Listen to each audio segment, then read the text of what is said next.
Kicking us off at number 5, we have Devotion. When this game was first released, a lot of folks were claiming it was the next big thing in horror. Some compared it to the unfortunately cancelled PT, saying that the atmosphere and exploration elements put it among the scariest out there. Developed by Red Candle Games out of Taiwan, Devotion is a scary, thoughtful game about exploring the home of a family under the power of a religious cult.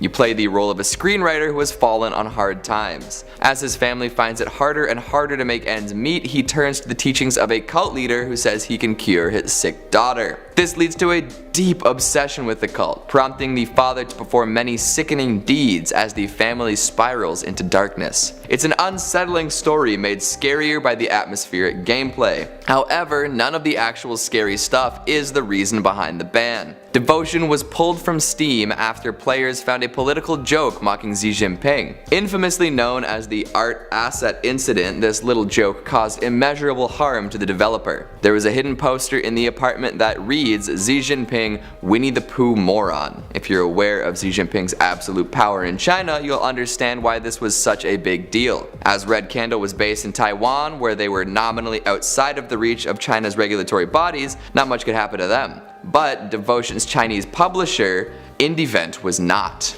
After a review bombing campaign by Chinese gamers who found the poster, the publisher had their business license revoked for engaging in illegal activities that endanger national security, social, and public interest. So while the game itself is scary, it's not quite as frightening as speaking ill of the paramount leader. Coming in at number 4, Phantasmagoria. This point-and-click adventure game was revolutionary when it first came out. 7 discs, filmed in a multi-million-dollar blue-screen studio with a Hollywood director. It was pretty nuts, at least technically. Full motion video, live-action actors, the whole 9 yards. We follow Adrian, who moves into a mansion with her ponytailed husband and is haunted by the spirits within. As it turns out, the house was once inhabited by Carno, a serial wife-murdering lunatic. This, of course, leads to a whole bunch of flashbacks in which we discover details about all of the domestic violence. The kills range from being stabbed in the mouth with a trowel and filled with dirt to a full-on head-twisting torture machine. Most of the gameplay wasn't any more offensive than a gory B-movie, but of course, because it was a video game, there had to be hell to pay. Granted, it was on the gory side for a lot of games when it was released. Some folks even called it one of the bloodiest games ever at that point. But the major controversy really boiled down to a scene in which some non-consensual activities took place. For this, major retailer CompUSA refused to stock it, religious organizations and politicians decried it, and Phantasmagoria was even refused classification in Australia. I suppose there aren't many surprises there, to be honest. While it pushed the envelope at the time, I wouldn't say it deserved all the bad press it got. Gory, creepy, and pretty corny too, Phantasmagoria is definitely a relic of its time, but hey, people have got to get mad at something, right? Coming in at number 3, Manhunt 2. The follow-up to Rockstar's controversial Manhunt, this is a game that was doomed to be sewered by uptight and puritanical people the world over. While it is full of brutal violence, most of the public outcry stems from an incident relating to the first game in the duo. In 2004, there was a murder case in which Manhunt was presented as evidence. A 14-year-old boy was beaten to death and the game was blamed. The argument did not hold up in court, but folks who were involved with or following the case seemed to believe that there was a direct correlation with Manhunt and the violent actions of a disturbed teenager. Back to Manhunt 2 though. Right out the gate, this murder simulator received banned and ratings refusals across the board. Germany, Ireland, Italy, Malaysia, New Zealand, Australia, South Korea, the UK, all sorts. Even in the land of the free, America, Manhunt 2 claimed an adults only rating from the ESRB. Well deserved too, I suppose, as the game does feature excessive gore and high impact violence. One of the game's key features involves using stealth to perform over-the-top executions on the poor suckers that might get in your way. For this, the British Board of Film Classifications rejected it outright. The board cited an unrelenting focus on brutal slaying, casual sadism, unremitting bleakness, and a constant encouragement of visceral killing. Sounds like a good time all around, but hey, Britain's also got football hooligans to worry about. I can't blame them for trying to keep the violence at a minimum. The ban meant that Manhunt 2 couldn't be legally supplied anywhere in the UK. Truly an illegal horror game. But don't come at me with that Manhunt isn't horror nonsense, alright? It's literally an interactive slasher. Daniel Lamb and Leo Casper, baby. Coming in at number 2, we've got Active Shooter. This game wasn't even able to make it to digital store shelves, and it's no surprise either. In a world where it seems like there's a new mass shooting every couple weeks, creating a video game where you play as the lone gunman probably wasn't the brightest PR decision. Granted, you can choose between playing as a SWAT team member responding to the shooting as well, but you can probably foresee some issues with the concept itself. Once made public, the game was intensely critiqued, especially by those who had been affected by the Parkland shootings. Something like this is insensitive to the students and families, and really seems like a game only meant to shock and horrify. The game itself is nothing special, published by a man who has a long history of misbehavior on the Steam platform. It appears that the person behind Revived Games is well known for being a troll, with a history of customer abuse, publishing copyrighted material, and user review manipulation. In all likelihood, this person was just trying to get this kind of outraged reaction from the public. Their plan worked, but also the game is now permanently off of Steam. And finally at number 1.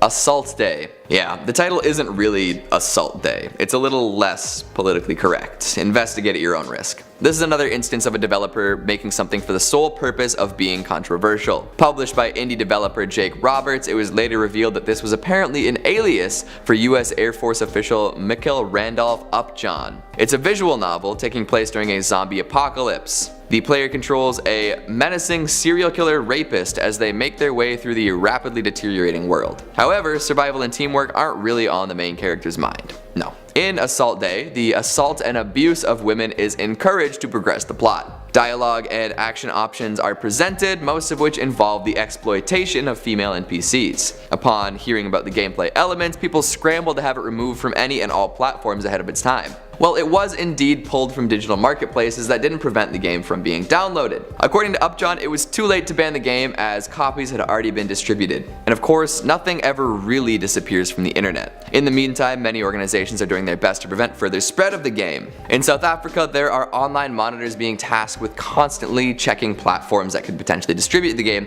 in the future. Punching its way into number 5, we have Thrill Kill. This would-be Mortal Kombat competitor never actually released thanks to the controversy surrounding its subject matter. Thrill Kill is a game full of violence and sexual content, as most horror-themed fighters should be. There were BDSM costumes, fetishistic acts, limb dismemberments, and super suggestive special moves. Get a load of some of these.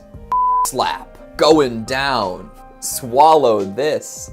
Classic. Unsurprisingly, it garnered an adults-only rating ahead of its release. Although, surprisingly, it wasn't because of the sexual content, as is with most games that get the AO rating. It was actually for its violence. Because of this, it never released. Near finished builds were uploaded to the internet though. So why was an almost finished game never released to the public? Well, around the time it was slated to hit the market, EA bought out the publisher, Virgin Interactive. Electronic Arts, being the worst and all, decided that the game would be harmful to their image and opted not to release it. In fact, they deemed it so offensive that they wouldn't even attempt to sell it off or have it released by somebody else. That's a thrill kill buzzkill if I've ever heard one. At the time, it was highly anticipated, a lot of people seeing it as the new Mortal Kombat of sorts. 4-person 3D gameplay, adult-themed characters, thrill kill finishing moves, it was shaping up to be the next big thing. Later down the line, when folks got their hands on the bootlegged version, they were a little disappointed though. It just wasn't that fun to play. However, the engine it was developed on lived to support many other fighting games, ranging from Wu-Tang Shaolin style to Rock'em Sock'em Robots Arena. Maybe the kids playing X-Men Mutant Academy sensed that there was a cattle prod wielding dominatrix somewhere in the code. Sprinting in at number 4, we've got Rule of Rose. This survival horror game for the PlayStation 2 got banned all over the place for content that wasn't actually in the game. Seriously. It was at the center of a moral panic in Europe after a bunch of false information was circulated. The game itself is about a 19-year-old woman named Jessica who ends up trapped in a world run by young girls. The focus is on psychological horror, not shock and terror, and thus takes a look at the mysterious and misunderstood nature of young girls. It's largely inspired by Brothers Grimm fairy tales and the atmosphere of Silent Hill. You basically just run around with your dog and avoid doll-like creatures called imps for most of the game. There's a boss fight here and there and some mildly scary stuff that happens, but nothing seems too outrageous. The actual gameplay elements seem to have been overlooked in favor of how the game was perceived though. Sony decided against an American release, claiming that the elements of violence involving children didn't fit their corporate image. Publisher Atlas then stepped up to release it on their own. Around this time, a whole lot of rumors were circulated after a discussion about morality and violence in video games was published in the Italian magazine Panorama. There were allegations that Rule of Rose had scenes of children buried alive, sadomasochism, and underage eroticism, which were patently false. This did not stop people from running with the story, though. European Union Justice Minister Franco Frattini led a campaign against the survival horror game, painting it as obscene, cruel, and brutal. The push resulted in a motion for the resolution on a ban of sale and distribution of the game in Europe, which also led to suggestions that it be banned in France and Poland. All of this was based on very little information, and you can bet that none of the folks talking about it had ever actually played the game. After all was said and done, the Australian, New Zealand, and UK releases were cancelled. Sheesh. For a relatively tame horror game, it garnered a lot of attention. Splattering in at number 3, we've got Splatterhouse. Something about chopping demons in half with a meat cleaver doesn't sit right with the morally pure, huh? It was no surprise when Splatterhouse, the 80s style slasher-inspired beat-em-up, was unceremoniously pulled from dozens of arcades across America. In this horror classic, you play as Rick Taylor, a man who allows himself to be possessed by a cursed mask in order to gain the power required to save his girlfriend. Then he absolutely tears through screen after screen of demonic baddies and ghastly ghoulies. Makes you just want to whip a wrench at someone's head.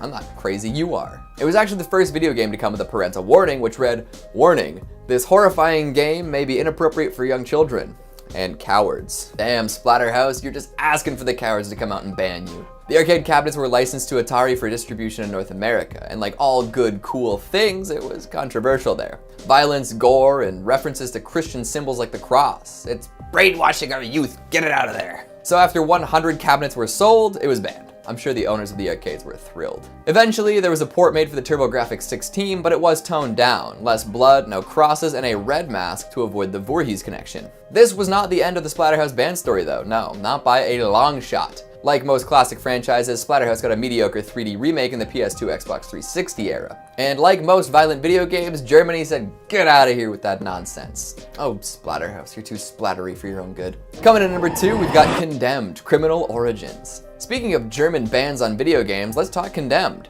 This first-person horror game found itself in a sticky situation in the land of Volkswagen. Known and beloved for its brutal melee combat using improvised weapons and CSI-style investigation elements, Condemned is one of the better-received horror games of the 2000s. You play as Ethan Thomas, a man framed for murder, looking for the serial killer who did him dirty. The population of Metro City is going insane and no one seems to have an explanation, so you're just gonna have to fight a bunch of homeless people as you piece together the mystery. One of the big gameplay elements involved using what's known as finishing moves, where you ruthlessly kill an enemy that you've incapacitated. This often took the form of snapping necks or headbutting people to death. German law abiders took issue with this and ended up confiscating all copies of the game because of a law that outlaws the dissemination of media that describes cruel or otherwise inhuman acts of violence against human beings in a manner which expresses or glorification or rendering harmless of such acts of violence which represents the cruel or inhuman aspects of the event in a manner which injured human dignity, which I suppose describes a lot of horror media. A major point that a lot of people took issue with was the fact that there was really no way to avoid these violent encounters in the game. No stealth mode, no tactical choices, just go ahead and beat a homeless man to death for being crazy. Fair enough. And finally, at number 1, we've got Assault Lay. Yeah, this is another one of those where I'd rather not say the title out loud. The real title is not, in fact, Assault Lay, it's something else, but I'm sure you get the idea. The contents aren't any better either. In this Japanese eroge game, you play as a stalker who likes to grope women on public transit. When he gets caught and called out by a teenage girl, he decides to use his father's political leverage to take revenge. The whole game is you stalking, groping, and then assaulting a family of 3. The ages of the people in that family range from 12 to 40. Not great. Thankfully, the stalker dies at the end no matter what, but does that really change anything? Many folks took issue with this game, garnering attention from British members of Parliament, the Women's Forum in Australia, and members of Equality Now, who wrote to the then Japanese Prime Minister Taro Aso in protest. After receiving all this attention, the game was taken off of digital marketplaces and eventually was restricted from being sold in Japan. This actually prompted the developers and publishers of similar games in Japan to ban foreigners from their websites to avoid further controversy. Huh. Starting off this countdown, we have the Dead Island series. Dead Island is a 2011 survival horror video game. In this game, you have to survive in a zombie-infested world. Basically, 4 playable characters find out that the majority of the population has been infected by this plague. As a result, people are now these zombie-like flesh-eating creatures. The 4 characters, though, are not infected, and you have to find a way to survive and escape off of an island. Now, let's talk about the fun part. Why did it get banned? Well, you end up killing these zombies in pretty gruesome ways. Like you can run them over or stab them or smash them with baseball bats, you get it, okay? Of course, when this happens, there's a lot of blood and gore. Not only that, but severed body parts can be seen scattered across the island. You can also dismember the zombies, and in one scene you even see a kiddie pool full of blood. In another, you have to rescue a woman that's about to be sacrificed by her tribe. As a result, Dead Island was put on List B for Germany. List B is for games that contain extreme torture or other dark content. With that rating, it makes it illegal for stores in Germany to sell this game. Even shipments heading into the country are seized at customs. It was also banned in Australia as well. Coming in at number 4, we have Bully. This is a 2006 action-adventure video game that was developed by Rockstar Vancouver. For this game, you play as a student named James or Jimmy Hopkins, a mischievous schoolboy who got expelled from every school he's ever attended. As a result, he gets enrolled in Bulworth Academy. The story then revolves around him as he tries to become more popular in this school, while taking on liars and cheats and bullies. Now, this game came with a lot of controversy, especially from parents and educators. They claimed that the game promoted bullying and violence in school. In fact, a lawsuit was filed in an attempt to have the game blocked from store shelves in Florida. They claimed that this game would give a rise to school shootings. In fact, they referred to it as, and I quote, a Columbine simulator. Another point of concern was the sexuality present in the game. I mean, there are a bunch of missions you have to complete, and if you succeed, you get a kiss from a girl. You're also allowed to make out with girls to receive health bonuses. You also have the choice to kiss certain boys, and people were not happy about that. So it was banned in places that don't want to promote homosexual content. Other sexual themes involve a gym teacher who apparently hits on the young students, and there's also an adult store in town called Come Hither. Yeah, very punny. As a result, this game was banned in Brazil. They said it was potentially harmful to teens. They also said that anyone caught selling or owning the game will be fined. In our third spot, we have Left 4 Dead. This game was talked about a lot in the comment sections of the past parts of this video, so I decided to include it on the list for you all. This is a first-person zombie survival shooter game. The game takes place in Pennsylvania. There's an outbreak of a virus known as the green flu. It's highly contagious and turns people into these wild zombie-like creatures. You and the other survivors then have to reach the safe house while killing a bunch of these zombie creatures along the way. Now, you have a choice to use a number of different weapons to do the deed. On top of that, the more risks you take while playing, the more points you'll get, meaning you're penalized if you stall for too long or if you take a safe route. Players that take the riskier paths and act fast will be rewarded. And of course, since you're killing zombies, there's gonna be gore and violence, which is why it got banned in Australia. In fact, the game is filled with blood spray and splatter, decapitations, and limb dismemberments. You can also cause people's intestines to spill out of their wounds. How great. The game was also banned in Germany for the same reasons. I believe you now can play the game in Australia, but that's because they heavily censored it. Like, they took out all the dismemberment parts and turned the blood color to green. In our second spot, we have Postal. A lot of you wanted me to put this game on my next list, so here it is. The Postal series is said to be one of the most controversial video game franchises in the history of gaming. I mean, it must be pretty bad to gain a title like that. Now, the one I want to talk about today is Postal 2. The second game in the series is the one that received the most backlash. So this is a 2003 first-person shooter game developed by Running with Scissors. I mean, the fact that that's the company's name, I mean, it says a lot. Anyways, the game follows the life of the Postal Dude. He is in charge of doing a number of mundane tasks throughout the game's week, like you gotta get milk or eggs or confess sins. You as the player can pick how he reacts to different situations. You can either be passive or super violent. If you choose the more violent option, you can do things like dismember random people or light them on fire. And at one point you're given the task to get treatment for gonorrhea after the dude discovers he's got an infection. But that task is only activated though when you choose him to urinate. Yeah, that's an option as well. Anyways, it's pretty weird to say the least. In the game, the postal dude gets mugged and attacked. He also encounters a cult, butcher shop workers that like to feast on human flesh, and you also encounter terrorists. The violence and gore present in this game upset many, and is why it got banned in multiple countries. So in 2004, New Zealand banned Postal 2 for, I quote, gross abhorrent content, urination, high-impact violence, graphic vomiting, animal cruelty, homophobia, racial, ethnic stereotypes, etc. In fact, New Zealand went as far as to fining and arresting people who owned the game. The fine was $1,400, which is pretty intense for owning a video game. The game was also banned in Germany, France, and temporarily in Sweden. And in our number 1 spot today we have Harvester. Back in the 90s, this game was considered one of the most disgusting games ever created. It was also believed to promote violence, and some argued that this game would create serial killers. With that being said, let's discuss what this game is about. Basically, it's about a character named Steve Mason. He wakes up in some town and has no memory of who he is. Even in his own home, he doesn't recognize his mom or younger brother. But they both are acting weird. Like his mom is obsessively baking dozens of cookies for a charity event that's a week away. And his brother is watching some weird violent cowboy show that seems to be the only program on TV. As you go on throughout the game, Steve tries to piece together who he is and what the heck is going on in the town. Doesn't sound that bad, right? Well, wrong. There are some severely messed up scenes in this game. Like when a bunch of children eat their mother, and she enjoys as they're doing it. Or the scene when 2 characters get it on, and only for the woman's father to be creepily watching you do it through a hole in the wall. And he also enjoys this. Ugh. Then you also have the fact that you can die from an STD in this game, and there's a lot of innuendos as well. Then in the game's final scene, you brutally kill everyone that you encounter with a bunch of different weapons. Because of all this and more, the game was banned in Germany and Australia.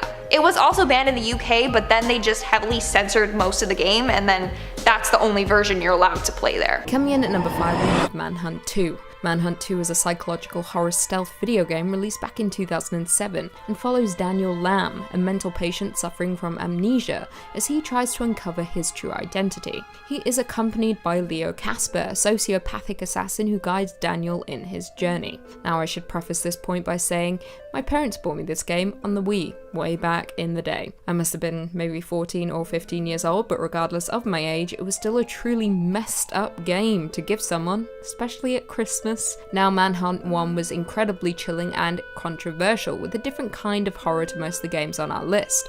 There are no ghouls or zombies, but saying that is far more monstrous than the rest. The gameplay itself centers on stealth, combat, and brutal third-person executions. Not to mention its horror film setting provides the perfect atmosphere to complement the game's gut-wrenching brutality. And that's the thing, you aren't fighting against otherworldly beings and monsters who have arisen from the dead. No, instead you're facing off against people, other insane inmates, as well as mysterious deadly organizations. This game is bloody and violent in all the wrong ways. It pushed the boundaries of what is morally ethical, with you torturing other inmates throughout. The violence is quite literally endless.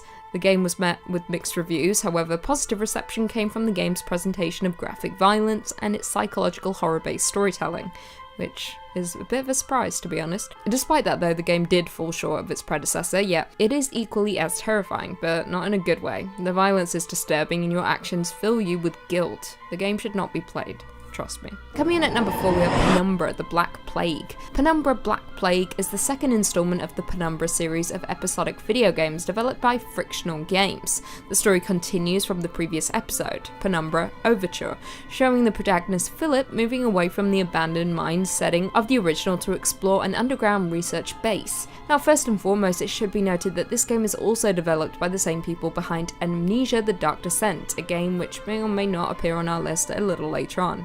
Hint hint.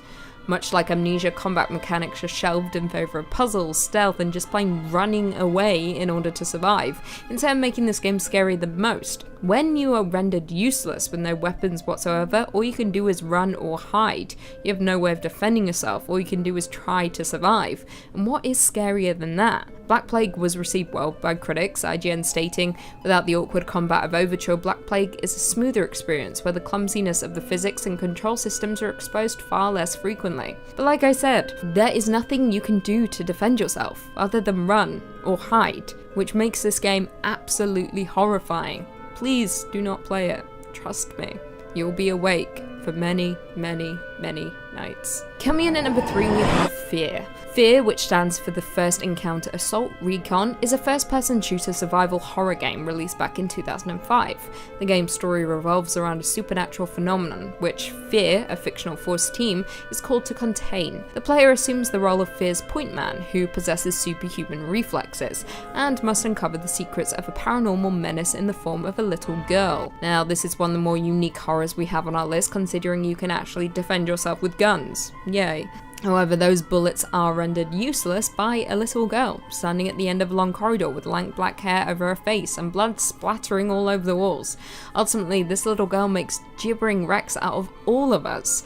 The game was praised by critics, with the New York Times calling it as thrilling and involving as Half-Life, which is actually a huge compliment. Half-Life is incredible. IGN claimed that Monolith forges new shooter territory with some truly freaky elements, challenge, fun, and beauty. Now, the game is as scary as it is beautiful, however, when you involve demonic-looking children, things go from bad to worse and make the horror 10 times scarier than they have any right to be. If I were you, I would steer clear of this horror because Alma Wade will haunt your dreams. She may even haunt mine. Coming in at number 2, we have Siren: Blood Curse. Siren: Blood Curse is a survival horror stealth game and is a reimagining of the first installment in the series, Siren, with many alterations to structure and content. The story begins on August 3rd, 2007 and focuses on an American television crew that arrives in Japan to investigate and document the legend of Hanuda, a vanished village, where human sacrifices are said to have taken place 30 years prior. Along with other survivors, the humans must try to survive in the nightmarish village amid the summoning of an alien god and vicious monsters known as the Shibito. Whether solving puzzles, fighting, or fleeing the undead, Siren: Blood Curse offers a ton of tense atmospheres and a blood-curdling narrative. The game was praised by critics, with IGN stating, I quote, "increasingly suspenseful set of chapters and cutscenes, frightening jumps and gameplay sequences." One user summed up the game perfectly, stating, "Despite the hoops you need to jump through prior to playing, Blood Curse more than makes up for it with some of the most intense and perfectly paced survival horrors I've had the pleasure of being terrified by." And I honestly couldn't have put it better myself. Even watching gameplay on YouTube of this game sends chills down my spine, and in the scariest of ways. This game is truly terrifying to watch and play, and for that reason alone, it is best to steer clear of it, unless you want your sleep to be disrupted forever. Just saying. I don't. But for those interested, PewDiePie did play the game, and he's got a full gameplay on YouTube, so you should check it out. And finally, coming in at number 1, we have the one we were all waiting for. Amnesia: The Dark Descent. Amnesia: The Dark Descent is a survival horror game, and one that I quite literally couldn't even get 5 minutes through because I was absolutely terrified. If you have yet to play this game, just don't do it, because it is one of the scariest experiences of my life. The game itself features a protagonist named Daniel, who is exploring a dark and foreboding castle, while trying to maintain his sanity by avoiding monsters and other terrifying obstructions. You are quite literally helpless as you explore the gothic castle with no memory of how you got there. You are unarmed, and worse still, you are alone, with the castle's halls being stalked by monsters that lurk in the shadows. The game forces you to do everything video games typically don't want you to do. Flight over fight. You must barricade yourself in rooms or sprint through the winding halls while ghouls chase behind you, getting closer and closer with each turn. As you would expect, Amnesia received hugely positive reviews from the horror gaming community, with critics praising the ominous atmosphere and horror elements. I quote, "By strongly focusing on vision and hearing, the distance between player and game is radically diminished. Now this game should be illegal simply because of the pure horror it inflicts on us. The terror lingers long after you finish the game, with you constantly looking over your shoulder for the lurking presence who has been haunting you. Trust me when I say this game is not for the faint-hearted." Number 5. Berserk. Berserk, and no, sadly, not based on the awesome anime series, was an arcade cabinet produced in the 1980s. A pretty simple little maze shooty game where you play as a stickman zapping robots, fighting across the game's many levels. It was the 80s, this was like the moon landing back then. The game was a smash hit, people loved it, people loved playing it, there was even a home board game version you could get. The cabinets did very well. Berserk also features maybe the best villain in video game history, Evil Otto, who's a little smiley face that bounces around the room and gets ya. The only way you'd know he's threatening is because of his title, Evil Otto, and if he touches you the game's over, which is sad. I would personally like to know Evil Otto a little better and learn what makes him so evil. Well, if legend has it, if the player reaches a certain score, the LCD screen of the cabinet won't be enough to protect you from Evil Otto's malice, and he'll hunt you in real life. Doesn't seem so unassuming now, does he? Two different people reportedly lost their lives after playing Berserk. The first, Jeff Daly, passed from a heart attack after getting his highest score yet in the game. The second, Peter Bukowski, experienced the same mysterious thing, heart attack after getting the high score. Both people were perfectly healthy before, showing no signs of risks, and media started to speculate that the stress of the game had caused this. Evil Otto apparently really gets to people. Autopsy reports showed that there was scarring on their hearts, suggesting that perhaps the game truly was too stressful for the players' hearts to handle. Perhaps it's best that the cabinets have been lost to time. Evil Otto sealed away, smiling for eternity in his digital prison. Hey, liking what we do? I like what we do. If you've been having a good time, why not consider throwing a little subscribe our way for daily horror content. Number 4, Babaruka. Babaruka is the newest entry on this list, coming to us from 2021. It's an indie horror game based off of kids' toys, mostly Tamagotchi. And the game is pretty meta. You play a fictionalized version of yourself, that's you, the player, who's received an email from their friend John telling them that they found a really interesting banned game that was sold on a laptop on eBay. And John emails you the file so that you can try the game too. A good friend. Now the in-universe game you're playing, Babaruka, is a cute little pet simulator where you get to look after some adorable little Pokemon-y bubble creatures, the Babaruka. At first, it would seem this is what the whole game is about, just taking care of your little guys, feeding them, cleaning up after them, all that. But it wouldn't be on this list if that was the case, now would it? Now there are creatures in the game that will hunt your little bubbles and you need to protect them from it. But as you keep playing, the meta-narrative about what happened to the original studio that developed Babaruka unfolds slowly as you piece together what had happened to them and realize why this game had been banned inside the game's universe. It goes well above any content or business decisions, and you start to become aware that there's some entity inside the game that you're playing. This thing, whatever it is, seems to have its sights set on you, the player, next. It's an interesting idea, definitely, having to beat a game not just to see it through to the end, but to make sure you're stopping an ancient malevolent evil trapped inside the Steam app/common folder and looking to wreak havoc on your computer and you. I don't want to give too much away about Babaruka. It's pretty short, and it's pretty cheap. If you're into inventive little horror games and you've got approximately $3 lying around somewhere, it's on Steam and it's worth checking out. The meta stuff is cool, and can you name me a second horror game based on Tamagotchis?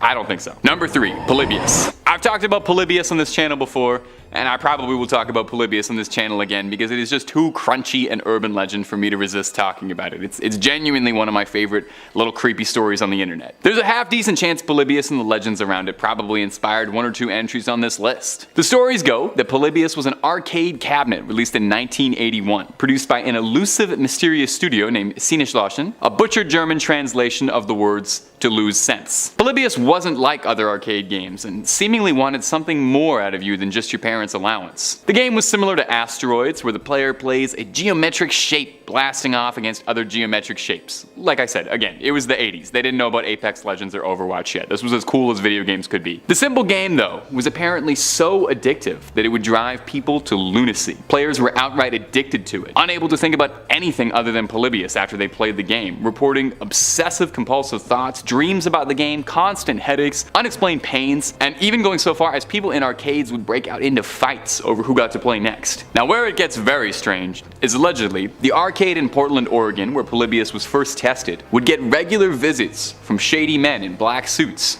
who would watch the game being played, observe the crowd, take notes, and then leave without speaking to anyone. Now, they wouldn't even collect the quarters. Now, over the years, there have been many attempts to try and track down Polybius and uncover whether or not it is just a decade-spanning urban legend, if it's a government conspiracy to train people or brainwash folks, or if it ever even truly existed. It's difficult because as the legend is so popular and widespread, there's a good amount of fan content out there of people who want to contribute their own way, like people making homemade cabinets or video footage of replications of what the gameplay looks like. Regardless, there's just as many stories online of people who insist they were at that arcade in Portland, Oregon, and have played that fable game, and have never been able to stop thinking about it since. Number 2, I'm Scared. Wow, do I love that title. I'm Scared, a Pixelated Nightmare, is an indie horror game developed and released in 2016 by indie dev Ivan Zanotti. The game begins with a warning from Ivan himself, apologizing for what the game is going to do to you. The game warns you that it's going to manipulate your computer while you play, and I think way more games should do this, by the way. Start off by making a list of dangerous consequences for playing. Imagine if you booted up League and it told you that your friends were going to stop texting you back. Anyway, take a listen to this excerpt from the opener. This game will try to deceive you as many times as it can. In case something goes wrong, feel free to check the folder in order to report any error. I'm extremely sorry. I didn't really want to do that. Forgive me. Now, as you can probably guess from that foreboding intro crawl, the game is a surrealist experience, being closer to a pixelated nightmare more than a traditional video game. As you play the game, you realize the antagonist of the game isn't just a spooky ghost, but rather you're going toe to toe with one of the game's many glitches that has developed sentience and a personality of its own, and is very intent on tricking you and messing with you as much as possible. The terrifying little entity, dubbed White Face by fans of the game, seems to be having the absolute time of its life scaring you. You, the player, not the protagonist of the game. Like the warning said, I'm Scared will alter files on your computer, write things in your notepad, and all sorts of scary horror stuff to make you feel like you've downloaded something onto the hard drive you can't take back. All in all, it's actually a really cool gimmick and an incredibly inventive little horror game that's not leaving this list without a huge recommendation. I go gaga for any breaking the fourth wall stuff in a video game, like Undertale and all its save file stuff, and putting yourself up against a malevolent entity where the screen isn't enough to protect you. Very cool. It costs less than a Big Mac on Steam if you feel brave enough to give it a try, and invite whatever horrors are inside it onto your computer. Number 1, Pokemon Red and Blue. Now it's time for one of my favorite Pokemon urban legends, right after Mew hiding under the truck and pressing down B on a Pokemon being caught. The original Pokemon is probably one of the most well-loved video games of all time, iconic in just about every single aspect. You remember that first time, starting in Humble Pallet Town and working your way through the gyms of Viridian City, Vermilion City, all the way to Lavender Town. Yeah, Lavender Town. And maybe it was just because I was literally a child, but Lavender Town used to scare me to tears, made my hair stand on end. The whole game is so cute and friendly and wholesome, and then you take a quick stop at a town where they're obsessed with the dead, and for the first time your little brain entertains the possibility that maybe your Pokemon have mortality and could die. And the whole town is just unsettling too. You remember the music? It was eerie lo-fi beats that made it seem like something was different, like something was wrong. Well, there's a very famous urban legend called Lavender Town Syndrome, and I'll admit this stuff actually scared me so bad as a kid I never wanted to play it again. The story goes that the music for Lavender Town contains a high-pitched tone unnoticeable to anyone but younger ears that will drive you to madness. All manner of urban legend was built around this. Stories of kids complaining of constant headaches, pain, anxiety, nightmares, and discomfort listening to the Lavender Town music. Some variations of the tale suggest that the tone only exists in Pokemon Red, with dramatic versions including some backstory saying director Satoshi Tajiri has an aversion to the color red out of a dislike of violence. Now, is Lavender Syndrome real? I feel like I have a personal duty, because of how much this particular story genuinely scared me as a kid, just to come out and say no, it doesn't. Now, admittedly, very interestingly, the themes for Lavender Town are ever so mildly different compared to the Japanese and widespread North American release, with the North American version sounding ever so slightly less harsh. Now, there could be any number of reasons for this outside of a curse, but you have to admit it is some good wood for the fire if you're writing a story about scary music. Now, most likely is that Lavender Town was already a very unsettling part of a cheery childhood memory for a lot of us, and that music genuinely is creepy regardless of context. I mean, listen to it right now and you will feel a little uneasy. You almost don't even need any urban legends surrounding Lavender Town to assume it's cursed in some way. Number 5 on this list is Something's in the Sea. A much shorter video game than some of the other ones on this list, but still just as terrifying. Something's in the Sea comes from Yahtzee Croshaw, longtime Lovecraftian horror fan, and the pedigree is apparent. This tense and tightly woven nightmare is his 10th game, and the experience really shows. The game focuses on the lone survivor of a plane crash who now finds themselves stranded in the ocean with nothing but a boat and the pieces of an artifact they are being compelled to reunite. Unfortunately, you won't just be fighting your limited lung capacity to bring the pieces back from the sunken depths. You'll also be trying to escape a massive undersea creature that doesn't appreciate your efforts. There's very little text in this game, and what is there contributes beautifully to the uneasy atmosphere. Apparently, this game really dives deep, no pun intended, on the sea monster that Lovecraft used to love writing about. I mean, his most famous creature, Cthulhu, was based in the sea, so I imagine you'd be getting a lot of different creatures like that in this game as well. And as we know, it's the creatures that make Lovecraft so scary. He certainly had his way with words, and I don't want to take anything away from him in that regard, but I truly believe the thing which brought him the most fame was the fact that he would write about giant, writhing masses of flesh that would resemble some incomprehensible, gross thing. In this horror game, you get to travel many feet below the sea and fight these disgusting beasts. Although, if you are faint of heart or find that you have a hard time going to sleep after watching and or playing horror-related things, then I really wouldn't recommend playing this thing.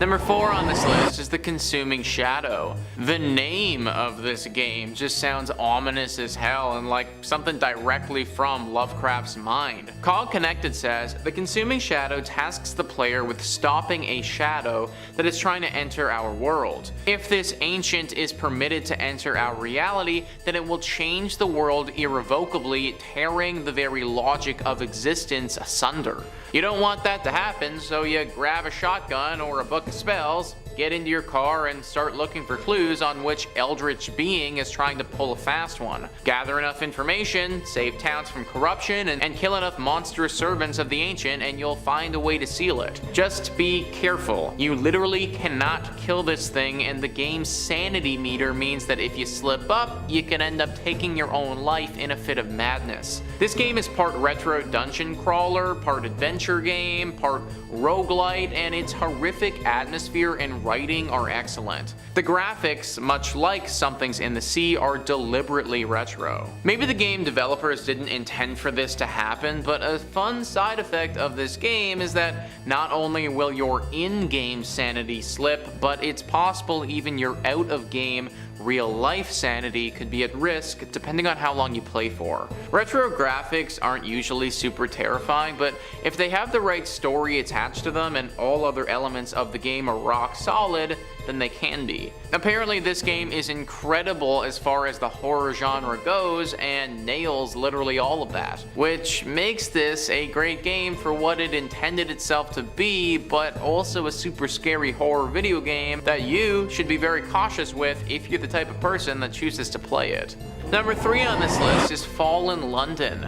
This one is just about guaranteed to keep you up at night if you choose to play it. Cog Connected says, Fallen London may be the best browser game out there. It's certainly the best steampunk / Lovecraftian horror / comedy browser game. In this game, London has been stolen, or perhaps sold, and buried deep within the earth. The Neath is dark, dank, and so far from the sun that the laws which govern existence are beginning to break down. You find yourself in a realm where death rarely sticks. Hell is just a train ride away, and the giant alien bats who now own London will pay top dollar for love stories. It's a sprawling world filled with countless quests and story hooks, some of which are heartwarming, some of which chill the blood. Most of the story Fallen London has to offer range from delightfully creepy to mildly discomforting, but some of it will leave you sleeping with the lights on. Go on, seek Mr. Eaton's name, I dare you. This game is constantly being added to and expanded on, and at this point, I'm afraid to estimate how long a full playthrough might actually take. The evil monsters and their designs here are all based off of a Lovecraftian horror, and even though this game isn't expressly dealing with Cthulhu or anything like that, it has been classified in that genre. It is a very scary game that you can get sucked into. Problem is that it's hard to remember what reality is and completely leave the game once you're done playing. Images of Lovecraftian monsters and evil hell bat things will cycle through your mind as you're trying to live your everyday life. If that sounds like fun to you, then go ahead, play it. If you do play it though, can you tell me all about it please? Because I for one will not be partaking in a playthrough myself. Number 2 on this list is The Darkest Dungeon. So this game walks an interesting line between gothic horror and Lovecraftian horror, which makes it all the more scary in my opinion. Cog Connected says, in this game you play as the heir to a dilapidated and monster-infested estate, directing a group of flawed heroes to try to make up for your ancestors' terrible mistake. Seeing as the estate is now absolutely infested with the undead and more esoteric, sanity-destroying foes, keeping these heroes alive and sane is easier said than done. The focus on the many ways your hero can self-destruct makes this game genuinely uncomfortable at times. Darkest Dungeon sets out to address the psychological stress of adventuring, and good lord, does it succeed in making dungeon diving seem like the worst job in the world. Even being night guard at Freddy Fazbear's might be preferable, and the ancient portal under the estate is still threatening to let terrible things into our world. Gothic horror and that genre has always been particularly scary to me, so mixing that with the always terrifying and gruesome Lovecraftian stuff, that really makes it a match made in scary heaven. I think that the best word to describe this game is truly uncomfortable. Even at the low points of the plot, you never really feel like you can sit comfortably. There's always something just around the corner waiting to get you, and it just gives the person playing this an overwhelming sense of anxiety all the time. And finally, number 1 on this list is The Call of Cthulhu. This is probably the most famous Lovecraftian horror video game maybe ever. The breakdown of the game is as follows. Private investigator Pierce is sent to look into the tragic death of the Hawkins family on the isolated Darkwater Island. Plunge into a world of creeping madness and shrouded old gods within Lovecraft's iconic universe. Your mind will suffer, balancing a razor-thin line between sanity and psychosis. Cryptic clues, shadowy figures, and pure terror bar your way as you fight to retain your sanity and solve an otherworldly mystery. I watched the trailer for this game, and it is unsettling to say the least.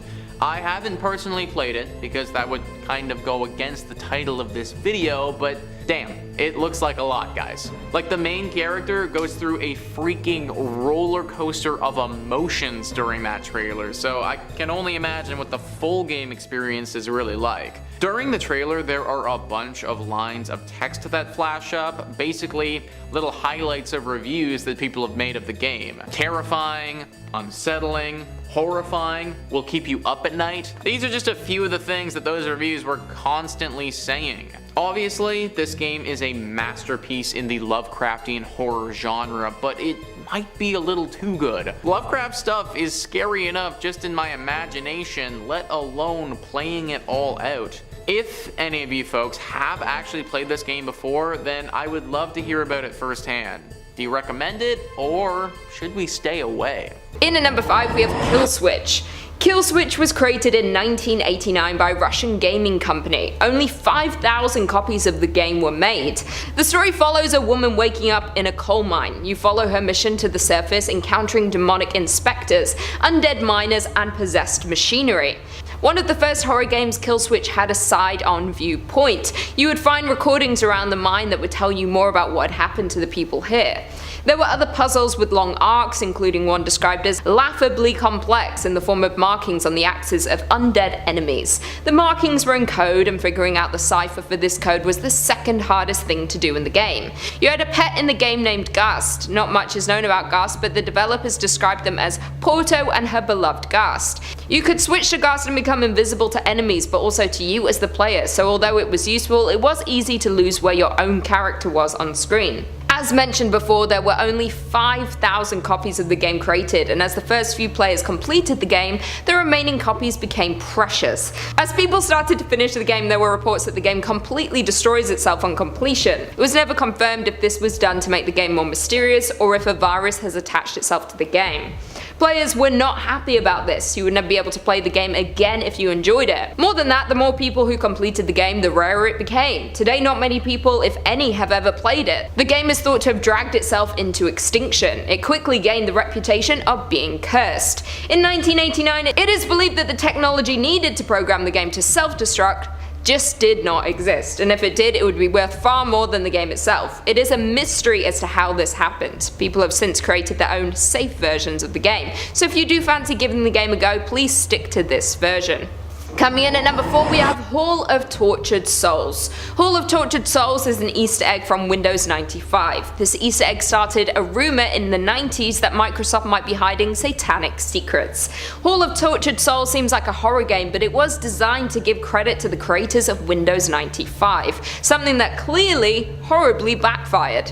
To see the game for yourself, you would have to somehow launch Microsoft Excel 95, open a blank Excel worksheet, and go down to the 95th row. Select the entire row, then tap and hold Ctrl, Alt and Shift. After this, the game will appear. The game has a simple visual look to it, much like the games of the 90s. When the game has launched, the title Hall of Tortured Souls will appear. You can walk in any direction. You will see different hallways for you to walk down. You can also walk through the walls. There are some obstacles and puzzles within the game with names of creators flashing on screen periodically. In the final room, there is a photo of the creators on a large box screen. No one ever explained why this was created. No one from Microsoft came forward to officially speak about the game. This started a rumor that the game was created as a cry for help. The names listed might have been all of the tortured souls that worked for the company who were scared to come forward. After all, someone gave out the sequence needed to launch the game, but no further information was ever given. The game is creepy to look at now, with even the pictures of the employees looking inverted and strange to look at. Do you think this was a cry for help or a signal something bad was happening to those who worked for Microsoft? Coming in at number 3, Lair. Lair was a fantasy RPG game created in 2007. The game seems to have been cursed since development, with the game's release being anything but easy. It was created by the studio Factor 5. They're no longer in business. The release of this game ruined its relationship with Sony and they never recovered. The game cost the studio around $25 million and took around 3 years to create. This includes a year of delays due to issues inside of the company. During development, Sony launched their new 6-axis PS3 controller with built-in motion capabilities. Although the Factor 5 team saw this was going to be a flop, Sony insisted. They built this into the game. This was the first major setback. During development, members of the team began getting sick. Some of them passed away. There were also members of the team who had family members suffering from horrible illnesses. This is what started the rumors of a curse attaching itself to anyone who involved themselves in the project. This is not where the curse stopped though. In terms of the game, the biggest hurdle came when it came to transferring the data of the game onto a server. The servers crashed due to a power outage and large sections of the game were lost. The team were devastated. They had already been working on this for years. They had lost a lot of work and time. Members of the team had been let go due to budget cuts and they now had to start rebuilding the game. There were times when the release of Lair looked like it was never going to happen. After launch, there was a lot of bugs in the game. Although it was received well, you could see the troubled development throughout the various issues. After all this, the team had their final blow when the company had to close 2 years after the game was released. There aren't any reports of users being cursed by the game, just the team behind it, so you might be safe as long as you're not planning to create a sequel or mod the game in any way. Coming in at number 2, we have Polybius. Polybius was an arcade game created in 1981. There were only a few machines created and they were all places in arcades in Portland, Oregon. The game was a simple shooter similar to Space Invaders, with the player having to shoot the shapes in the center of the screen before they reach them. The game quickly gained the reputation of being very addictive. The few machines in existence had lines forming behind them and players arguing over who would have the next go. The game was only available for 1 month after claims it was causing players to get seriously ill. After the month, the games all mysteriously disappeared. Due to the flashing shapes and lights in the game, it was reported that many people who played it would suffer from a seizure. It claimed a few more players' lives. Not only did it cause seizures, but other players reported having horrible nightmares that made them question reality. Others developed such an addiction they lost their jobs, homes, and much more, all within the game being available for only 4 weeks. Who knows what more might have happened had the game been kept available to players. It was not clear at the time or now who created the games. They seem to appear mysteriously and disappear the same way. If you do want to know more, there was an investigation into what happened. The researchers created a podcast titled The Polybius Conspiracy, and they look into all of the mystery of the game, including the claims it was a government-run experiment to see how people would react to the addictive visuals.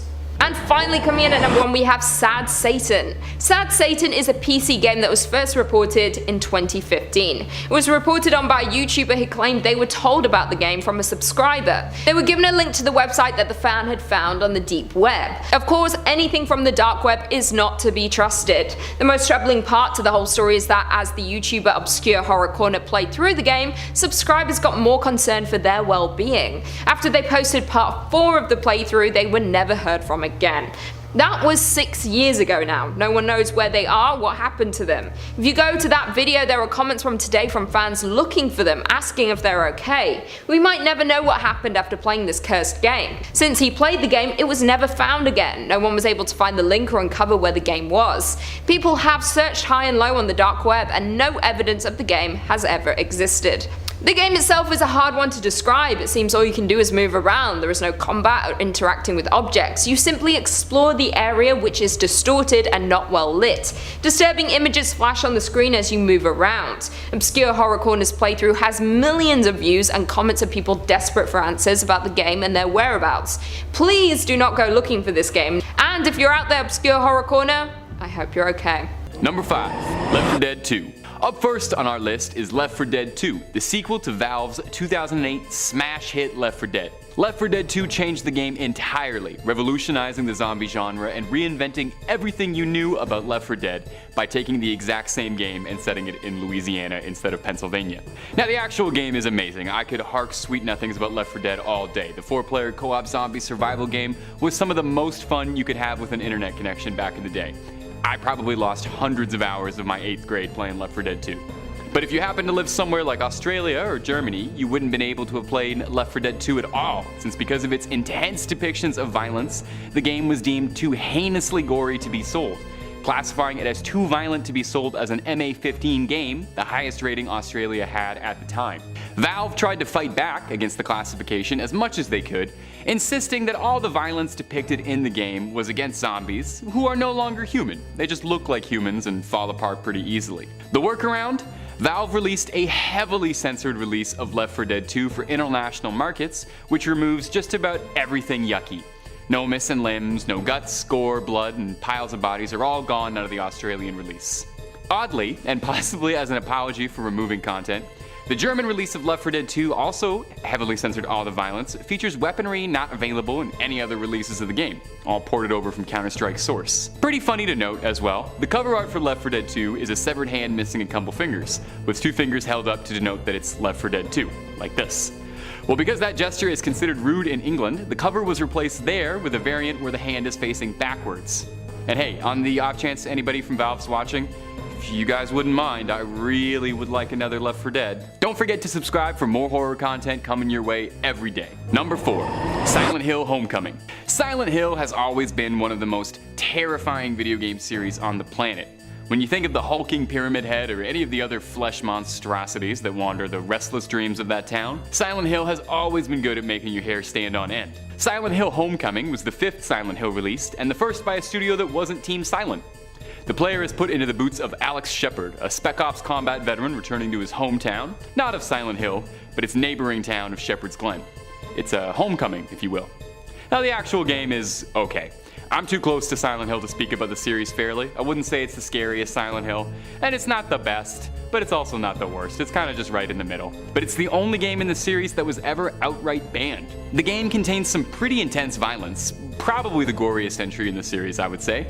A scene in particular depicts our hero Alex struggling against a cultist enemy, and if Alex fails the event, Alex gets a drill into him violently, and if he succeeds, the cultist gets the drill, so either way, somebody is losing bad. And that someone is the nations of Australia, Germany, and Japan, as the game was refused classification for Australia and Germany, and speaking of which, those two are going to come up a lot on this list, as they really do not like violence in their games. Japan is a little more confusing, as I couldn't find why the game was never sold in Japan.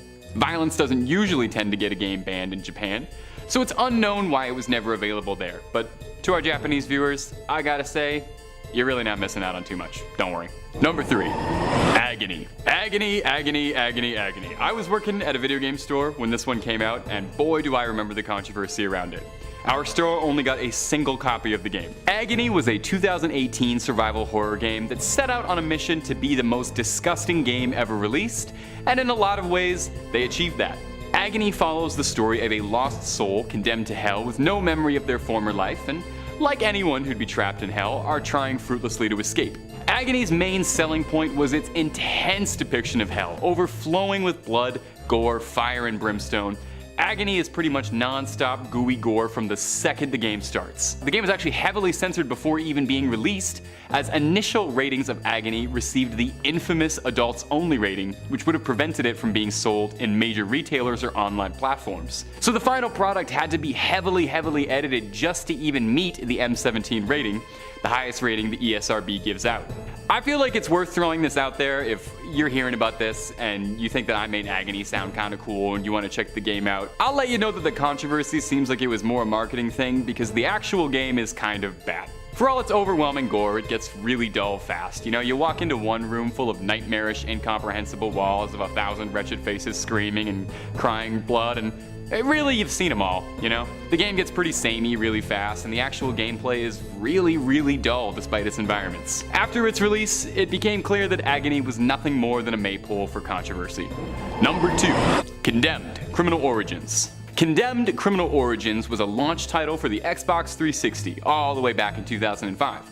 So I wouldn't be surprised if you forgot about it. It was a first-person survival horror game where you played a detective built like a linebacker, hunting a serial murderer on the trail of a series of condemned buildings, obviously, all the while being attacked by populations of the city who have all gone violently mad by some mysterious force. Now, Condemned is probably the scariest game on this list, and I'd go so far as to say it's one of the scariest games I've ever played in my life, drawing major inspiration from films like Seven, Silence of the Lambs, and Saw.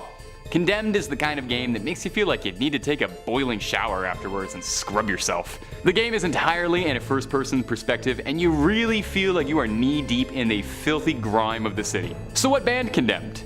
Well, in Germany, the game was refused to be sold because of a law stating that any depictions of cruel or otherwise inhuman acts of violence against human beings in a manner which expresses a glorification, which really could describe any of the video games I listed today. Interestingly, unlike a lot of the other ones on this list, Condemned was actually banned after it was released, not before.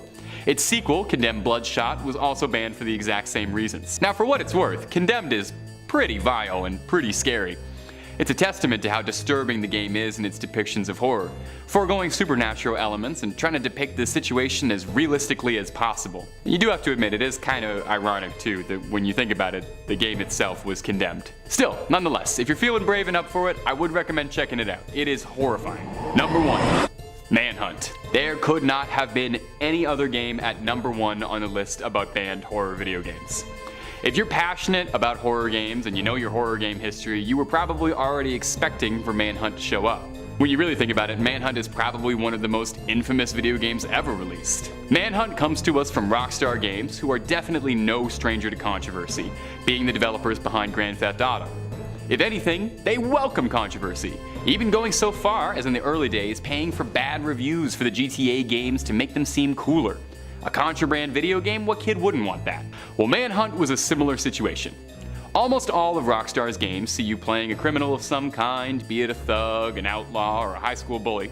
But Manhunt has you playing as a death row inmate who is kidnapped by a sick benefactor known as the Director, who communicates to you through an earpiece, and in exchange for your freedom, wants to watch you take out members of various gangs across the city while he watches you on hijacked CCTV cameras for his sick pleasure. As the player fights off depraved gangsters, criminals, and one particularly memorable delusional chainsaw-wielding naked pig mask-wearing psychopath, you'll find yourself caught in a grisly web. Now, video game violence has always been a very touchy subject. What is too realistic? Where is the line? Manhunt very intentionally walked that line. A quote from ex-Rockstar developer Jeff Williams, who contributed to Manhunt, had this to say: "The game just made us all feel icky. It was all about the violence, and it was about realistic violence. We all knew there was no way we could explain away this game. We all knew we were crossing a line. There was almost a mutiny in the staff over it." A Manhunt sees the player executing people for the pleasure of the director, all using household objects and disturbingly realistic depictions of violence. Infamously, Manhunt was involved in a real-life tragic death, with the assailant having been purported to have been obsessed with the game by friends, which led to efforts to have the game banned outright from stores. In New Zealand, owning Manhunt was actually considered a criminal charge. You could get charged for having this video game in your home. The province of Ontario restricted Manhunt to the dreaded AO rating, pulling it from store shelves. Despite the intense nature of the game and the controversy surrounding it, Manhunt went on to be a cult classic. It sold well, it wasn't banned as widespread as Rockstar had feared, and to this day, it still even has its fans. It sold and reviewed well enough to even get a sequel, which very bizarrely was exclusive to the Nintendo Wii, a console exclusively known for its family-friendly entertainment. Nothing more family-friendly than Manhunt. At number 5, Texas Chainsaw.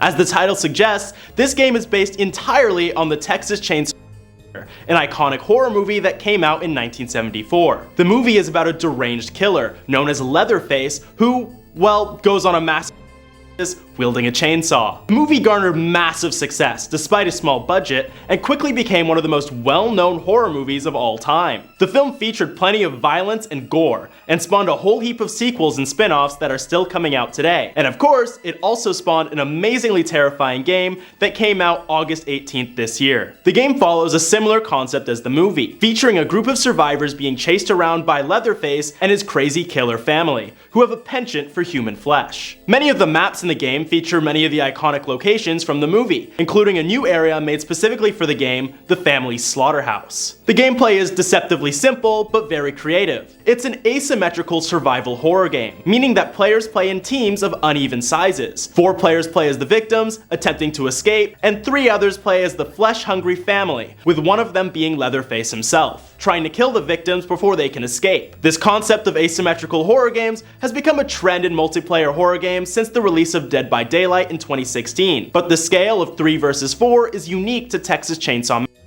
making it stand out against the rest. With this large player count of 7, you can play with your friends, strangers, or even your family if you guys are into that. The victims start the game off in the basement, trapped with Leatherface. Once they escape his clutches using different tools at their disposal, they need to find an exit from the map to escape and win the game. Meanwhile, Leatherface's family will be hunting down players, impeding on their attempts at escape and trying to kill them. A neat feature is the family's grandpa, who must be fed the innards of the victims and is woken up if there's too much noise, and it will reveal the locations of every victim on the map that's moving. This makes for a fun game of cat, cat, cat, cat, and mouse, mouse, mouse that allows for lots of replayability and an assortment of different outcomes to each map. The game is available on all platforms but Nintendo Switch, and plenty of people are playing it right now. I'm not sponsored, but now is a great time to get the game if you're interested. Next at number 4, World of Horror. Now, this game technically is both already released and is yet to release, as it's been available to play in beta since February of 2020, but is getting an official release on PC, Switch, and PlayStation on October 19th this year. Unlike the fast-paced action of Texas Chainsaw, World of Horror is a more slow-paced role-playing game with a 1-bit pixel art style that matches well with its manga-inspired themes. The game takes place in the town of Shiokawa, Japan, where the player must investigate and explore various cursed and haunted locations, fight otherworldly creatures, and climb a hellish tower in order to stop the apocalypse. Upon opening the game, the player is immediately greeted by its two-tone art style, taking clear inspiration from the works of Junji Ito, a world-class horror mangaka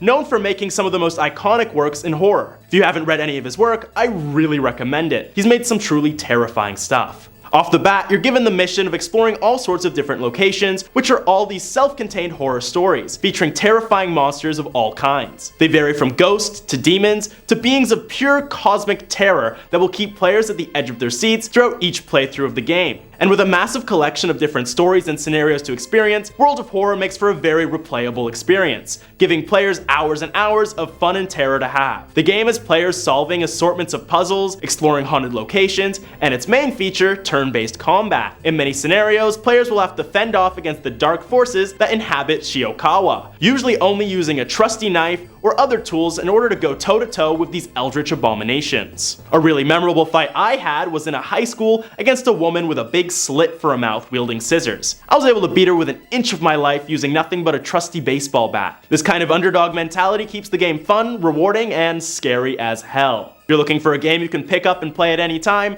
I'd recommend keeping an eye out for World of Horror this October. Moving on to number 3, The Outlast Trials. Outlast is by far one of the most popular horror game series of the 21st century, making waves with its first release, being praised for its terrifying gameplay and charismatic villains. The first 2 games have you as an investigative journalist in some dark and murky parts of the United States. They're both first-person games and are known for being in the perspective of camera footage taken by each of the protagonists. This camera makes for the main gameplay feature of the game, with the player having to maintain the battery of the camera in order to use its night vision mode. Unlike the last 2 games on this list, the player has no way of defending themselves. Instead, stealth is the focus, as you try to avoid the deranged killers out to get you. The Outlast Trials, released in May, acts as a prequel to the rest of the Outlast series, taking place as a mysterious Cold War experiment. The survival horror title is the first in the series to feature multiplayer, allowing up to 4 players to join and try surviving together. And instead of using a camcorder like the previous protagonist of Outlast 1 and 2, players are wearing night vision goggles, trying to escape the nefarious experiments that are being administered on them. Players can pick one of 4 classes to play as, with each class having a unique ability, such as seeing through walls, healing other players,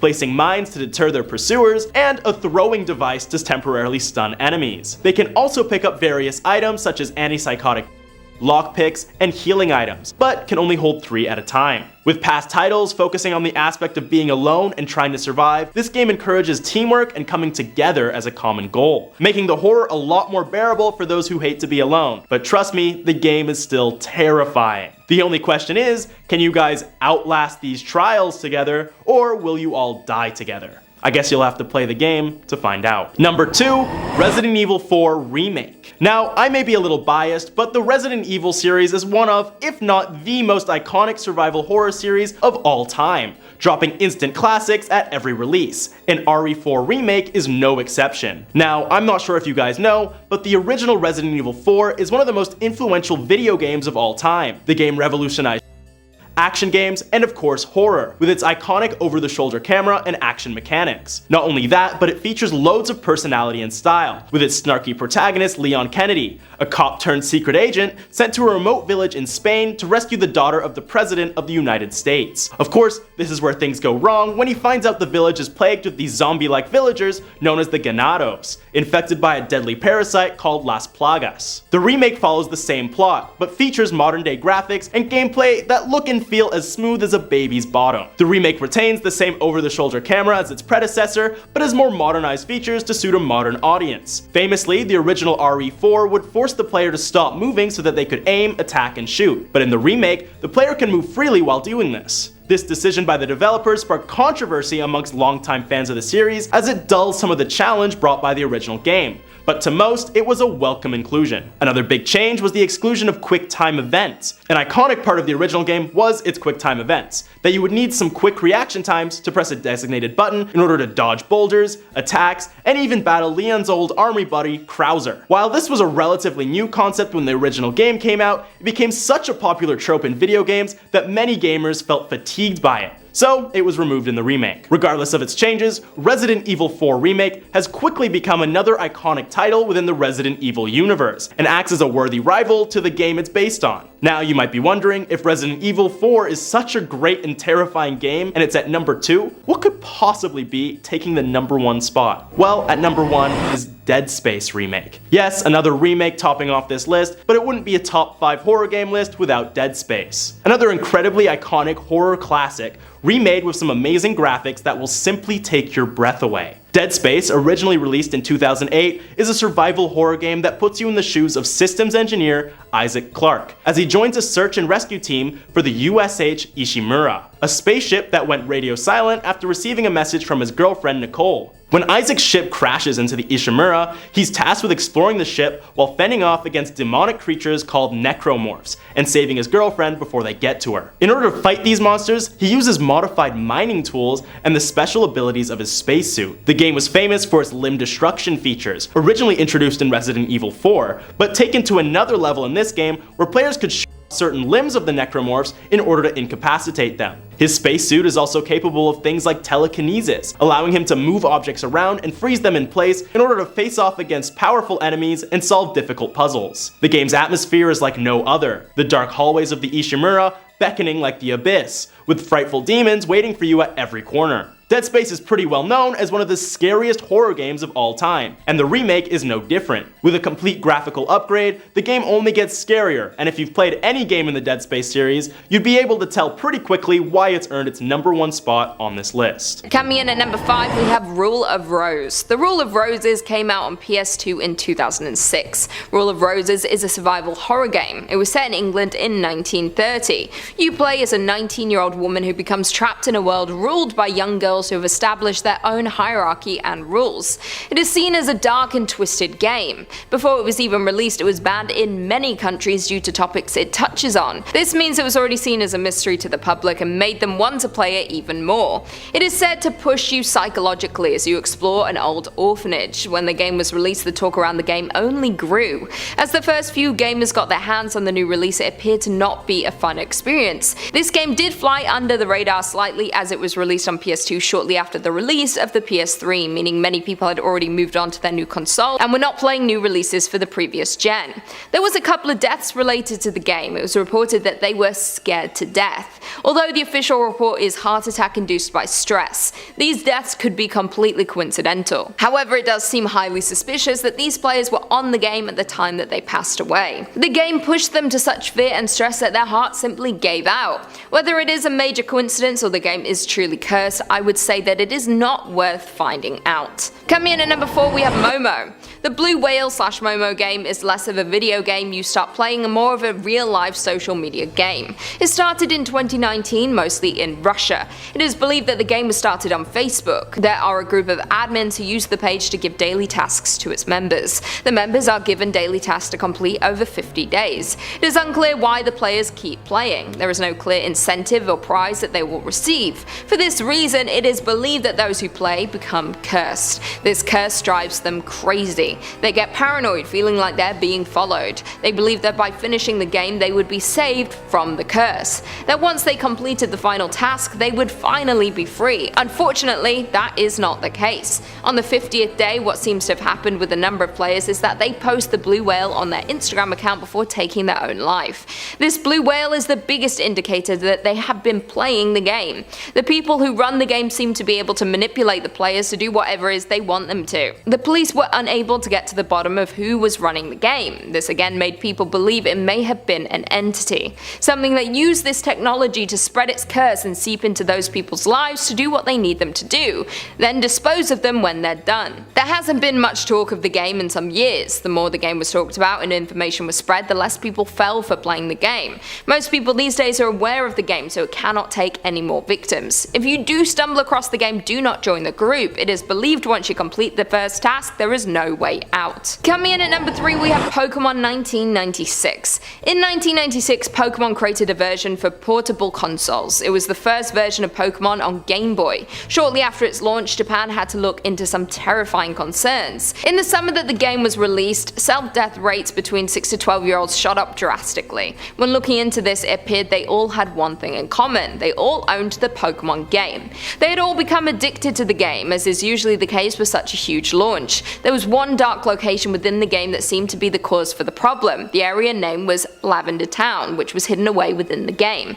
This town was created as the eternal resting place for the deceased. You could walk around the ghost town and visit the graveyard. It was not just visiting the town that was the problem, it was reportedly the music. The Japanese version has a terrifying soundtrack to this town, which was reportedly chilling and caused strange effects on players. Players would feel irritable, accompanied by insomnia. An investigation into the deaths was launched. They found that they all had one thing in common. Their last game was saved in Pueblo Lavender. After the investigation, they had to pull the game in all the locations. They changed the music as they decided that this was most likely the cause of the disturbing events. The company who developed the game was looked into, and they had kept a list of all the children affected by the game. Evidence that they knew what was going on long before it became so tragic. It would be hard to get your hands on the original version of the game, but if you do consider playing it, maybe play it on mute. In at number 2 we have Berserk.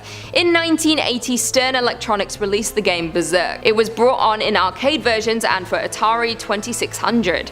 The game was known to be one of the first shooter games of all time. The game was capitalizing on the hype around robots at the time. The premise of the game is to kill the robots and try to escape for the facility.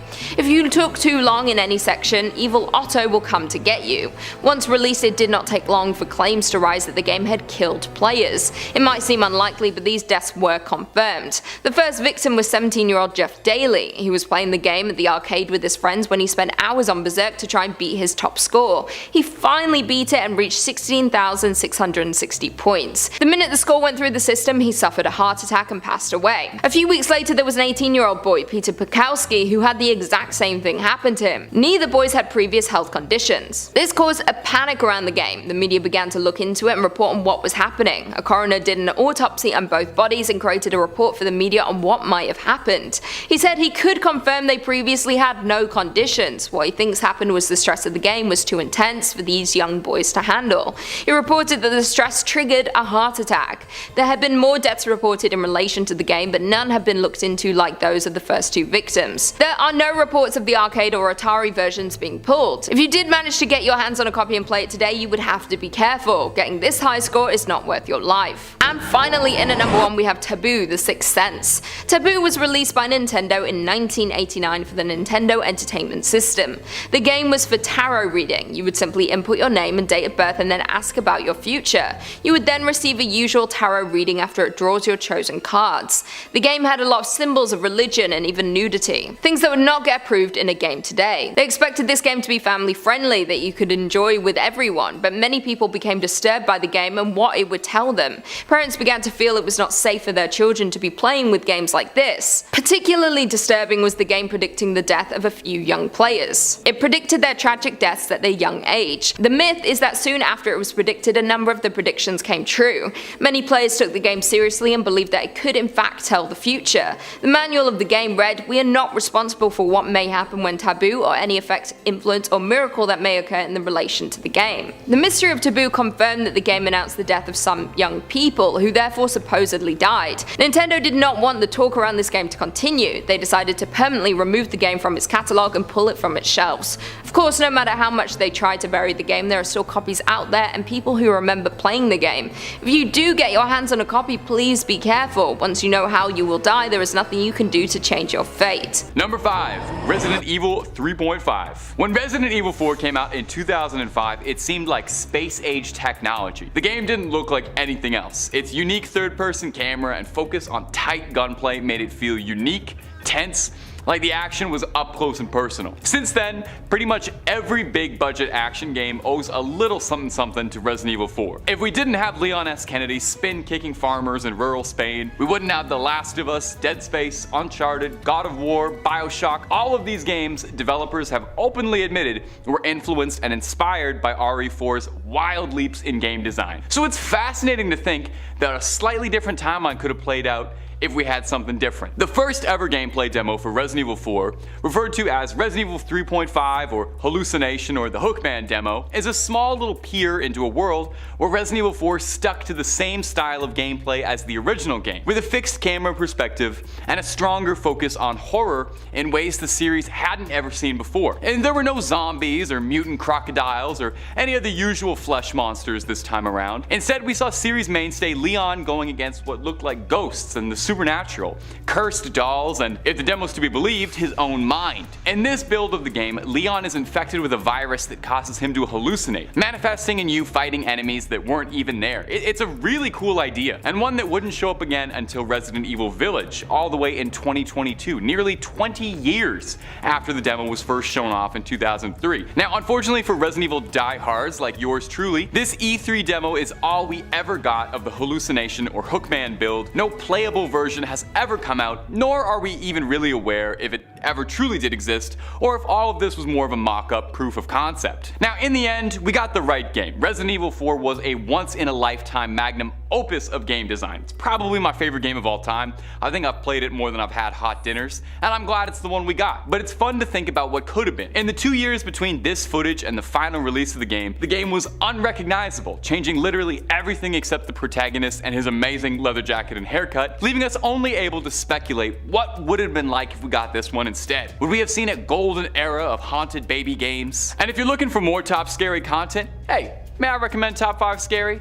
We've got horror games, horror movies, monsters, ghosts, goblins, UFOs, pretty much everything scary under the sun, and even above it too. So click through and I am certain you'll find something worth screaming at. Number 4, Rule of Rose. Now this one is a tiny bit of a cheat, since of all the games on this list, this one is probably the most you can actually play. But it's a more unknown horror game, so I wanted to stick it in there because who knows the next time I'll be able to talk about it. Rule of Rose was a PS2 game developed by Punchline Studios, a very small Japanese game studio whose only other video game developed was a very cute game named Tulip about being a mailman. Nobody's ever heard of it, it's adorable. The Game Grumps played it if you want to check it out. Well, aside from that, their other game was Rule of Rose, a game about being tortured and trapped in an esoteric fairy tale world run by young girls who have developed classism, so they have consistent themes. It takes some big cues from Lord of the Flies, telling a society of English youth in ruins. The plot is, it's hard to summarize, and there's no way I'd be able to do it justice in 2 minutes, so let's just say it's very esoteric, it's open to interpretation, takes a lot of cue from fairy tales, and it's scary in a way a lot of scary games aren't. The team's goal was to create a new type of horror game, citing the Brothers Grimm and their fairy tales and Silent Hill as their main inspiration for horror. Now, Rule of Rose is an interesting case for why it's forbidden, because a lot of the controversy surrounding this game wasn't actually in the game, but rather stemmed from rumor and panic over this alleged content. You know, early reporters had wrote that the game featured inappropriate eroticism, obscene brutality, despite the fact that none of these things actually happen in the game. The game was a victim of its own perceived reputation,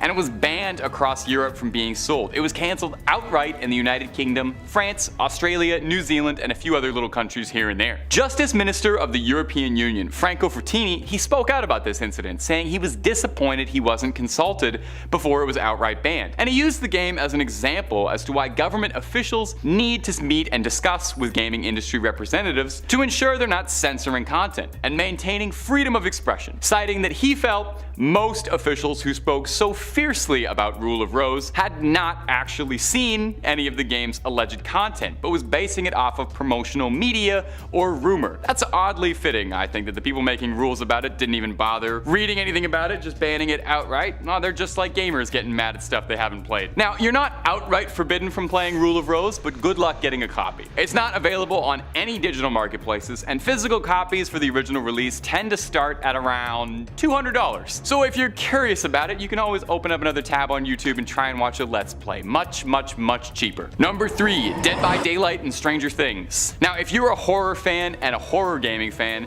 the odds are pretty good you've got a few hours logged on Dead by Daylight. Or if you're like your charming host here, you've got somewhere around, I think we're hitting the 500-hour mark. That's all I do when I'm not filming. It is a horror fan's best dream. It's a multiplayer game that pits horror's best heroes, like Ash Williams or Jill Valentine, against horror's nastiest monsters like Michael Myers, Jigsaw, Ghostface, and way more in a 4v1 experience that is just unlike anything else. It's frequently copied, but nobody does it like they do. One of the coolest things about keeping up with Dead by Daylight is that every few months, developer Behavior drops a massive content pack to keep the game fresh, usually featuring some new playable characters on both sides, some new maps, and most of the time they're original characters from the team, but the most exciting ones are the ones where we get to play horror icons, like the Stranger Things cast. One of the biggest chapters in Dead by Daylight was the Stranger Things crossover, featuring the Demogorgon as a playable monster, Steve Harrington and Nancy Wheeler as playable survivors, and a brand new realm in Hawkins' Lab and the Upside Down. The characters looked amazing, and like most of the licenses in Dead by Daylight, the team did an amazing job translating the characters' personality through their gameplay. Like the Demogorgon's unique power as it digs through tunnels in the Upside Down, or for example, Steve Harrington's perk set kind of reinforces him as a babysitter. You know, you get all these perks to help out the team and kind of take hits for other people, and the map was lovingly recreated, immersive, and it felt ripped right out of the show. Fans of Dead by Daylight and Stranger Things were thrilled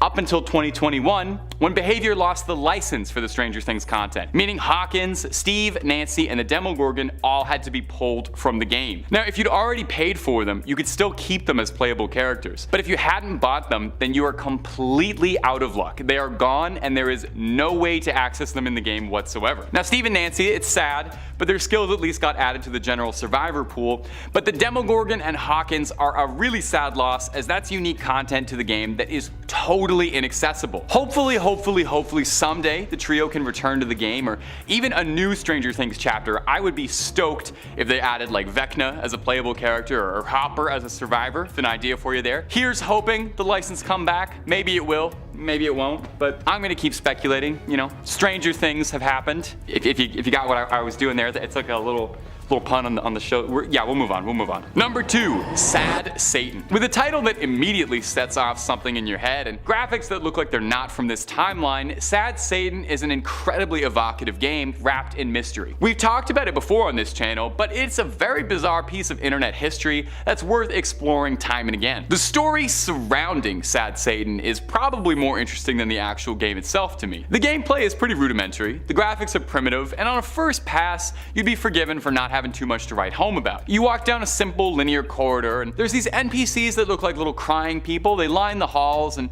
there's weird jump scares that'll come out at you. You'd think that this was just somebody's student project. Well, except for all the really strange stuff inside the game. Recordings of infamous criminals like Jimmy Savile or Charles Manson, you can be heard speaking. There's images of victims of crimes, accidents, blood-curdling screams, audio from a Swedish radio number station, and a lot of references to real-life criminal acts. Now here's where things get odd. Sad Satan was first discovered by a now defunct YouTube channel called the Obscure Horror Corner, who posted a Let's Play of the game. And this was pretty much the first time anyone had ever seen it online. Obscure Horror Corner had said that he'd received a tip for the game from an anonymous source, and that it had come from the deep web. The game garnered attention very quickly for its mysterious and creepy content. Shortly afterwards, someone online claimed that the game that had been reported on wasn't the true version of the game, and that the true version of the game existed out there and featured much more illegal, darker content. Versions of this game were passed around chat rooms and forums claiming to be the real one. Some of these variants would contain things like illegal material or malicious software to brick your computer outright. Shortly after Sad Satan first became known, the Obscure Horror Corner disappeared, leading to a lot of mass guessing. Did he feel guilt and responsibility that this unknown game that should have been forgotten was being passed around because of his attention and it was getting people harmed? Was he the original creator of the game and he was looking for a way to virally market his creation? Like most things surrounding Sad Satan, no one knows for sure, and the mystery surrounding it almost is the game. And number 1,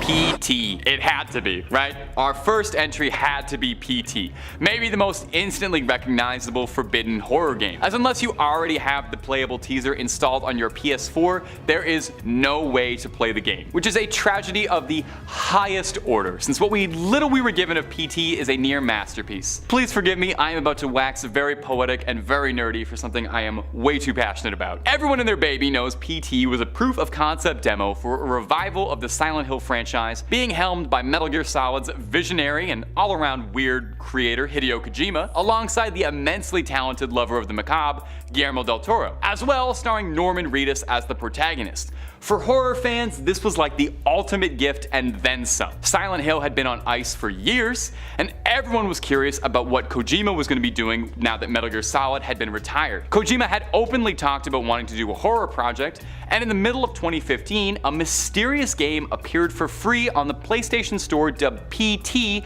from a development studio no one had ever heard of. The game was short and incredibly simple and is relentlessly terrifying. To date, it's probably one of the single scariest digital experiences I've ever played. You're trapped in a hallway of a suburban house, trying desperately to escape, and you're being pursued by the ghost of an extremely upset woman hunting you who may be your dead wife. It's classic Silent Hill stuff. Each time you get to the end of the hallway, you find yourself back at the start, only each loop changes more and more, getting more horrifying and outwardly disturbing.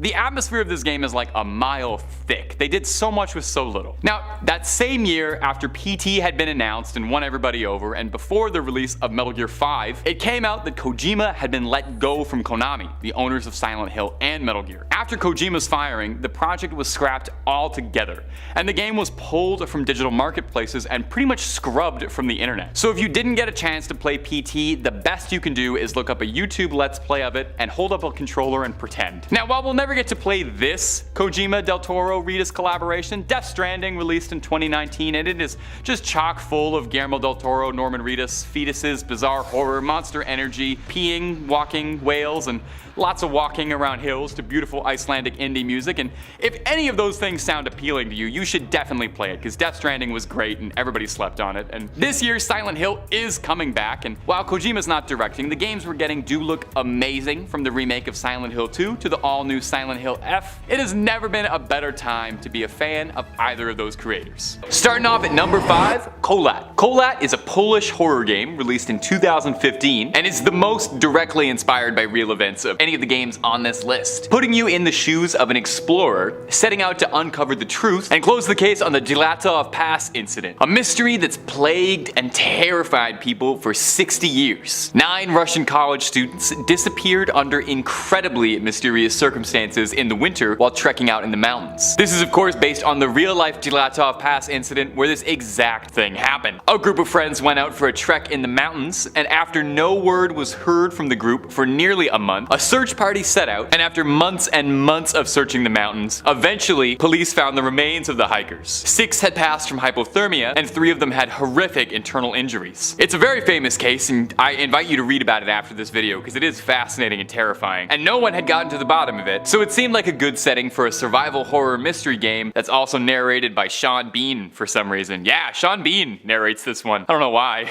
but because he's the narrator, he can't die, so he's got that going for him. While the most common hypothesis is that the group suffered under an avalanche, the game offers a much more complex narrative than that, featuring a bit of government conspiracy, supernatural dealings, and all the usual checklist stuff you'd expect from an indie Steam horror game. I've never actually played it, so I can't comment on it too much. I did watch the trailer, looks pretty cool, but I like to throw in one indie game in these lists that nobody's ever heard of. Check Kolat out, go give it a shot. And if you're enjoying all the content we're putting out, first of all, thank you very much, but might I suggest subscribing or clicking through for loads more horror content? We got loads of videos and we love the clicks. Let's keep going. Number 4, Outlast. Nothing is scarier than being alone in a dark hospital at night, and it's made even worse when all the patients are deranged and violent from years of government-sanctioned brainwashing. That's Outlast. If you haven't played Outlast, you play as an intrepid journalist who goes off to investigate an asylum after an anonymous whistleblower sends you a tip to go check it all out, because something freaky is happening up there. So you do, and in classic horror video game guy fashion, you only bring a camera with you and nothing else, and don't even tell anyone you're going. You barely even bring batteries. You discover that the asylum has gone downhill, to say the least, and the inmates are running the asylum and are all too far gone to even know what's happening anymore, and are all violently hostile to outsiders. We learn as we venture through the halls that all the inmates have been experimented on by a cruel corporation trying to research the usual super soldier stuff, using all sorts of immoral research to try and activate extrasensory powers on people. Now, of course, Outlast does get pretty fantastical and horrifying, and I don't want to spoil too much, but eventually you are like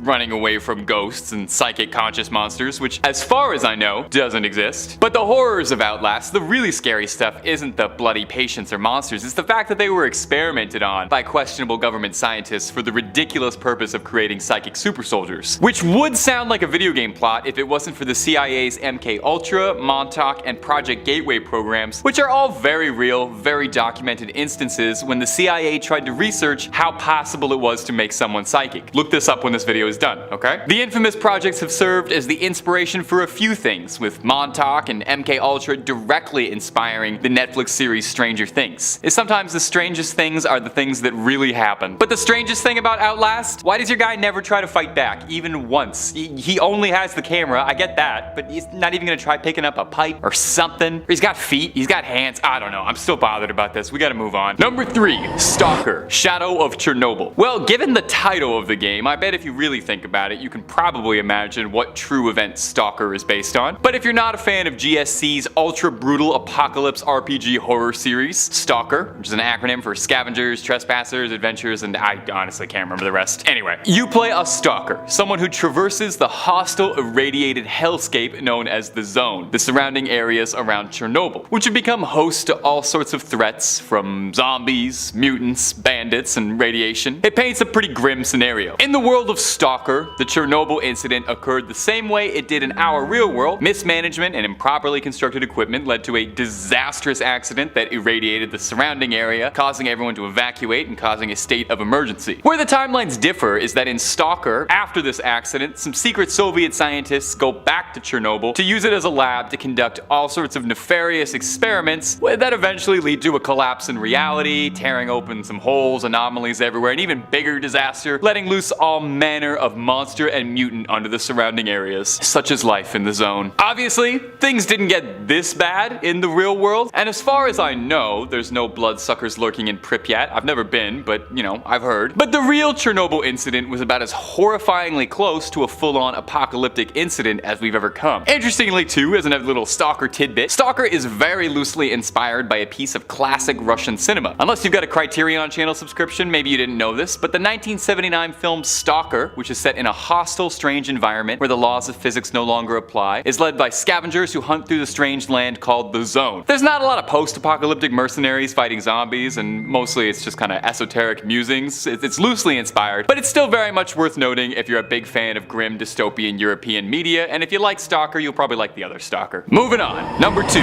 Fatal Frame. Fatal Frame was a series of survival horror games that put the player in control of various investigators in 1980s Japan, revolving around taking photos to find ghosts, plain and simple. The games are downright horrifying, with the developer's original intended mission statement being to make the scariest game possible, and there's quite a few fans who would agree with that. Although there's been a bunch of Fatal Frame games, the one we're going to be taking a look at is the very first. The first game in the series was largely inspired by a real Japanese urban legend ghost story, The Legend of Himuro Mansion. The story goes that a long time ago, a family lived in Himuro Mansion who participated in a strange ritual called the Strangling Ritual, which would seal off bad energy from within the earth. The family would choose a maiden, isolate her from the rest of the world to not attach her to the earth at all, thinking that this was part of the ritual if she got too connected to the material world. On the day of the ritual, she was bound by ropes and attached to horses, and you honestly don't want to know what comes next. The last ritual performed by the family ran into a bit of a hitch when the maiden fell in love with a man who tried to save her, leading to the patriarch of the family raising his blade to the maiden, then on his own family, then himself. The story goes that if you take a photo of the Himuro Mansion, you're able to see a ghost in the frame, which is what directly inspired the main gameplay mechanic of Fatal Frame, taking photos of ghosts. Now, I wouldn't feel super right if I didn't mention the tagline that boasts that Fatal Frame is based on a true story was only ever included in the North American release of the game, not the Japanese or European ones. So either it is inspired by this urban legend, or that was just something they put on the box to sell a cool game. Either way, Fatal Frame rules, and that's really all there is to it. And number 1, Resident Evil Village. Resident Evil has always been one of my all-time favorite series, and Resident Evil Village was like a kiss from Capcom on the cheek as a longtime fan. It was like RE4 and RE7 had a beautiful baby. It's probably the most out there the series has ever got, trading out the usual zombies and tentacle monsters for fairy tale horrors, werewolves, ogres, and a very tall vampire who I'm pretty sure at least 50% of the audience already knows a lot about. But as fantastical as Resident Evil Village is, did you know how much of it was inspired on reality? Yeah, well, okay, somewhat. First and foremost, the infamous Castle Dimitrescu was directly inspired by a real castle in the Carpathians where the game is set, Castle Pelish. If you look at some comparison images, it is like the spitting image down to the layout of the interior of the castle. Make sure to check those drawers for red herbs and ammo if you're ever passing through. Well, what about the lady of the manor, Miss Lady Dimitrescu herself? Well, tragically, there aren't any 9-foot-tall vampire women, and if there are, call me. Art director Tomonoro Takano shed a bit of light on the inspiration for the very infamous lady. Her impressive stature is based on a Japanese urban legend called Hachisu Hakasama, an 8-foot-tall woman with long black hair wearing a long white dress and a big brimmed hat. The Hachisu Hakasama lures men away by imitating the voices of their loved ones. While Dimitrescu never lures Ethan away this way, she does hold his baby hostage, so she's got the holding your loved ones thing down pat. But this urban legend wasn't the only inspiration for the lady of the manor. Dimitrescu is inspired directly by Elizabeth Bathory, a Hungarian countess of infamous renown, who was thought to be an occultist, a vampire, a demon, or something evil. Bathory was legendarily cruel, and would take great pleasure in the pain she inflicted on her victims. She allegedly would bathe in blood from the peasant girls she'd abducted, and would bite them and subject them to unbelievable cruelty. Lady Dimitrescu's castle features a massive bathtub of blood directly inspired by this legend, not to mention the medieval torture cellar she keeps down below in the basement. Lady Bathory never had claws, or a second form in her boss fight, but she was undeniably one of the scariest women to ever live. And sometimes the truth is way scarier than the fictions. And Number 5, Observer. Observer, a 2017 release from Bloober Team. That's a great name, Bloober Team. The same studio behind the acclaimed Layers of Fear series, as well as the Blair Witch and The Medium. So if you're a fan of those ones,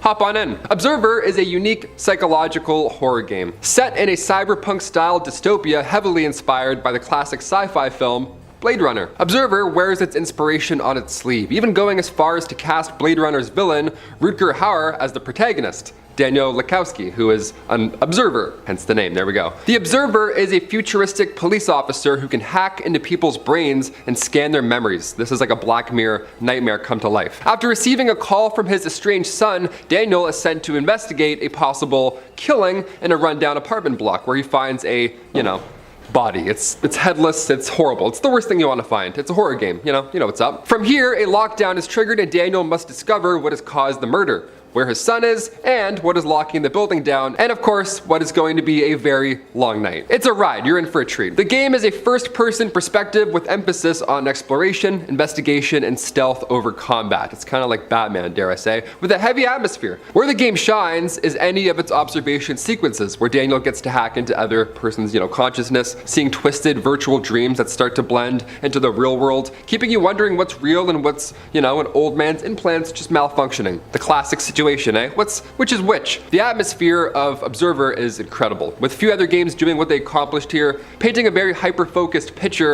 of a claustrophobic rundown dystopian apartment block, creating a haunted digital nightmare that will leave you cold, paranoid, and fearful, all the while wanting to explore every end of the building.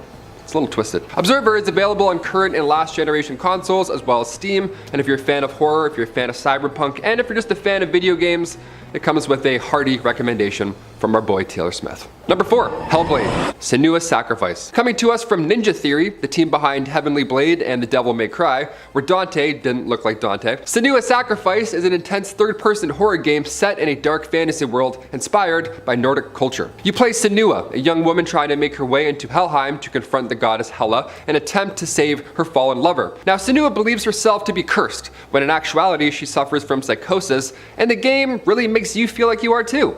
It's kind of twisted. The entire time you experience these audio hallucinations, talking to you at every moment, questioning your every decision, yelling at you randomly, speaking to you, and even guiding you when needed. With headphones on, you'll actually feel like you've got voices in your head. It's so scary. It's incredibly creepy and immersive in that fantasy way that only video games as a medium can be. Senua's gameplay is mostly about exploration and puzzle solving, featuring some really inventive stuff with the environments, trying to find patterns and runes in the natural formation of things to progress, traveling through different gateways and portals to slightly different dimensions. It all sells the feeling of not being all there mentally. There's no heads-up display or anything, just a dry screen, giving the game a really cool cinematic feeling as well. Whenever I play video games, I always take off the HUD. I'm like, let's just do it, let's just live it. Because it immerses you into the storyline. You don't have things distracting you, right? Which, in this case, is chock full of tons of paranoia and horror, so you really want to dive in that.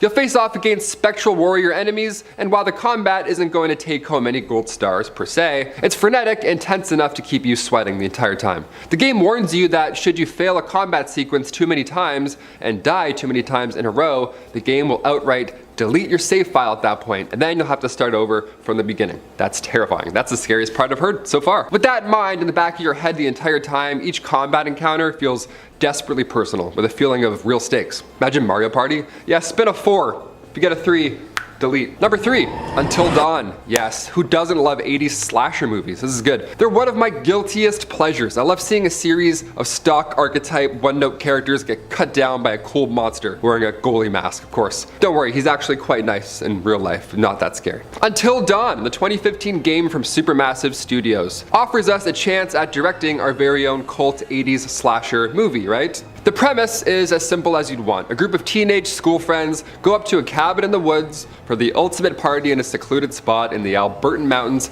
Just what you want every summer, of course, our dream. Am I including this game because it takes place in Canada? Entirely possible. As you'd expect, the teen finds there's something else in the mountains with them, something haunting. And you'll have to do their very best to survive until dawn.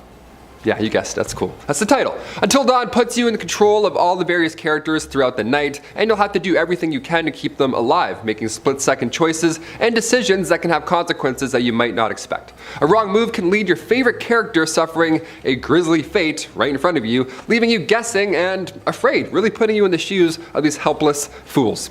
These helpless teenage dreamers. This game is a great time, regardless, but if you really want to see Until Dawn at its best, get a few friends over, grab some popcorn and pizza, live it up, turn it into a co-op game by passing the controller around as each character's perspective. The game implores you to do this, and now we on Top 5 Scary implore you to do the same. Until Dawn captures all the stuff we love about cheesy horror movies. Getting to see it unfold for you personally also makes it seem like Until Dawn is a horror movie catered to your own personal tastes. Do you want to see everyone suffer the most horrific fate possible? Great, go for it. Intentionally blow the entire thing, or are you looking to see your survivors harden into tough as nail warriors and, make it through the night with everyone possibly, hopefully, coming home? Well, your quick wits and decision making will be all that you have to rely on, so kill it. Until Dawn's gameplay is very simple, comprising almost exclusively of quick time events, including all combat, so it's ideal for those who don't even game that much to just hop in.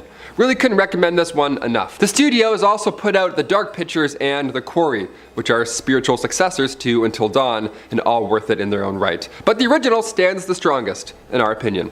You can find Until Dawn on PS4, and it usually goes on sale for less than the price of a movie ticket, so wait around a bit. Number 2, Soma. Soma comes to us from Frictional Games, the Swedish development studio that proved themselves to be masters of horror, giving us Amnesia, The Dark Descent, and defining the indie horror game scene for years to come. Amnesia was a hard act to top, I'm not gonna lie. While some might disagree, Soma is an excellent successor. Soma is a first-person exploration horror game, putting us in the eyes of Simon Jarrett. Also, have to shout this out quickly, but Simon lives in Toronto, and I don't know how many Torontonian viewers we have here, but you have no idea how massive it was to play a video game where you go to Osgood Station, you know what I mean? Simon, a bookstore clerk who after a car crash goes in for a medical experiment, he finds himself awaking hundreds of years in the future, under the sea after a cataclysmic event has wiped out humanity. Yeah, just the ideal scenario. Wear a seatbelt, I guess. Simon finds himself as humanity's sole survivor, trapped alone, far away from home, surrounded only by machines that believe themselves to be human beings, and mysterious creatures that are vicious, horrific mergings of machine and flesh wandering through the deserted halls of the undersea research station. It's yucky. Soma is terrifying in a way that gets underneath your skin. It doesn't rely on jump scares, per se. In fact, there's almost none in the game whatsoever. The terror, rather, comes from the indescribable feeling of being completely alone. As you and Simon explore the facility, you'll do your best to piece together what happened, and you'll find yourself, the player, asking questions you have difficulty answering. It's really difficult to talk about Soma without giving away too many beats about its plot, obviously, but if you're a fan of sci-fi, especially anything like AI, like Westworld, or even Blade Runner, well, you'll find yourself right at home in Soma's extremely existential storyline. Something worth shouting out also is Soma actually has an option to toggle off the monsters entirely. So if you want to solely experience the storyline without any of the stealth sequences whatsoever, and while it might sound strange removing all the enemies from the game, it actually really works here.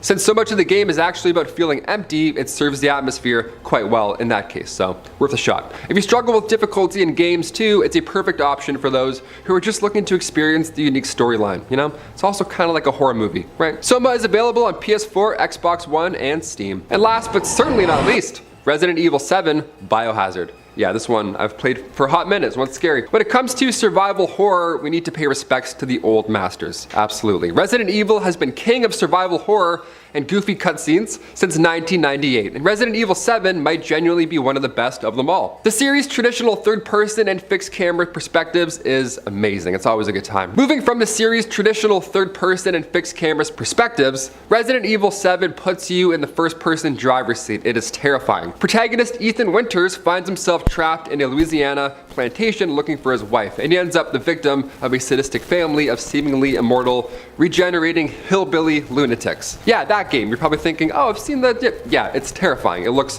very real.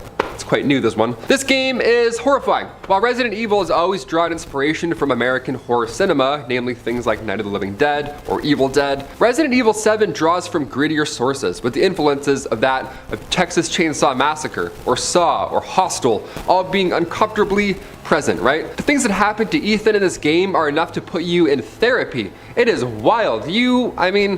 My hands were sweating certainly playing this. Ethan finds himself infected with the same substance affecting the family, meaning he can take unbelievable amounts of physical punishment, and boy howdy, does he ever. Yeah, and you see it all in 4K. It's one of the few video games that I forgot was a video game, you know what I mean? It's kind of like Red Dead Redemption. You're like, oh yeah, I forgot I'm doing this. This is crazy. If you're feeling particularly brave, you can play Resident Evil 7 in VR, in an experience that's so horrifying it's almost too much to handle. I can't even play VR normally, let alone VR horror. Are you kidding? I play the mini punning and I'm like, this is too much. This is Black Mirror. I'm out. It puts you as close as possible to the horror around you. Slowly creeping around the disgusting Baker estate, desperately hoarding what life supplies you can find, while of course trying to elude your seemingly immortal psychotic captors, will have you standing on the edge the entire time.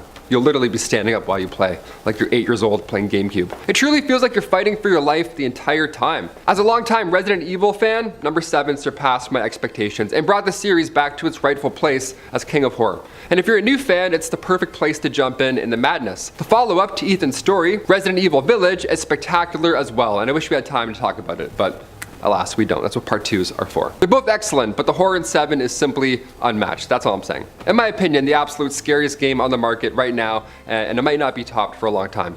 Comment down below if you agree, disagree. Also, comment down below your favorite game. Can't believe they're doing horror on VR now. That's the worst thing I can ever imagine.